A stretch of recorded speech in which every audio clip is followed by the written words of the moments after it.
দেশ বিভাগের পর থেকে আমরা তো ভারত ভাগ হলো, দুটো রাষ্ট্র হলো ভারত এবং পাকিস্তান।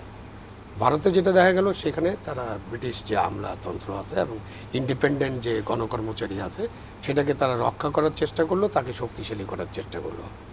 আর আমরা পাকিস্তানে যেটা দেখলাম যে সেই ব্যুরোক্রেসি বা সেই গণকর্মচারীদেরকে সুরক্ষা দিয়ে তাদের স্বাধীনভাবে কাজ করার সুযোগ না দিয়ে তাদের উপরে একটা চাপিয়ে দেওয়ার অবস্থা হলো। এবং এই চাপিয়ে দেওয়াটা আরও প্রবল হলো যখন পাকিস্তানে মার্শাল ল চলে আসলো। তো মার্শাল ল কারা দেন? সেনাবাহিনীর লোকেরা দেন। তারাও হলো এক ধরনের গণকর্মচারী। তো তাহলে গণকর্মচারীর শাসনই শুরু হয়ে গেল পাকিস্তানে, ভারতে সেটা হয়নি। এরপরে তো আমরা স্বাধীনতা অর্জন করলাম 1971 সালে 16ই ডিসেম্বর।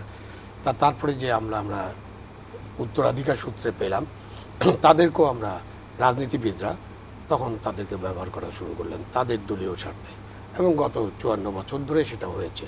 হয়ে যাওয়ার ফলে ওই যে মাঠ প্রশাসন বলেন আর গণকর্মচারী বলেন, এদেরতে বড় তিনটা ভাগ আছে। একটা হলো প্রশাসন, একটা হলো পুলিশ এবং আইন শৃঙ্খলা রক্ষাকারী বাহিনী, যারা সিভিল এইডে আসে অনেক সময়, আর অন্যান্য বাহিনী তো আছেন। আর একটা হলো জুডিশিয়ারি। এই যে তিনটা উইং ঠিকমতো স্বাধীনভাবে কাজ করতে পারেনি এবং এদেরকে সবসময় দলীয় কারণে ব্যবহার করা হয়েছে। যার কারণে অনেকে বলেছেন এর আগে সরকার এবং রাজনীতি বা দল এবং সরকার একাকার হয়ে গেছে। একাকার হয়ে যাওয়ার ফলে আপনি গত দুটো নির্বাচন, বিশেষ করে 18 এবং 24-এর নির্বাচন পুরোপুরি একেবারে ফার্স্ট একটা নির্বাচন হয়েছে। নির্বাচন হয়নি বলতে হবে। এবং নির্বাচনের নামে একটি দল ক্ষমতায় থাকার যে চেষ্টা ছিল সেই চেষ্টাটা তারা সফল হয়েছিলেন।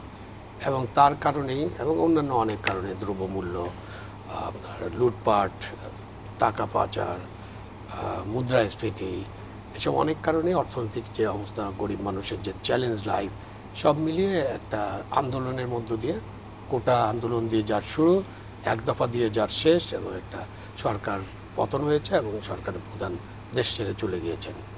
এখন আজকে ডক্টর ইউনূস সাহেব যেটা বলছেন খুবই কারেক্টলি উনি বলেছেন যে মাঠ পর্যায়ে এরাই সরকার, এটাই সত্যি। কিন্তু এই গণকর্মচারীদের যদি আইন, বিধান, নীতিমালা, সংবিধান অনুযায়ী কাজ করার সুযোগ না দেওয়া হয় এক নম্বর, এবং কাজ করার জন্য তৈরি না করা হয়, ইচ্ছা শক্তিটাও থাকা, কাজ করার জন্য তৈরি না করা হয়, তৈরি করতে হয়। ইচ্ছা শক্তি তো কীভাবে আসবে?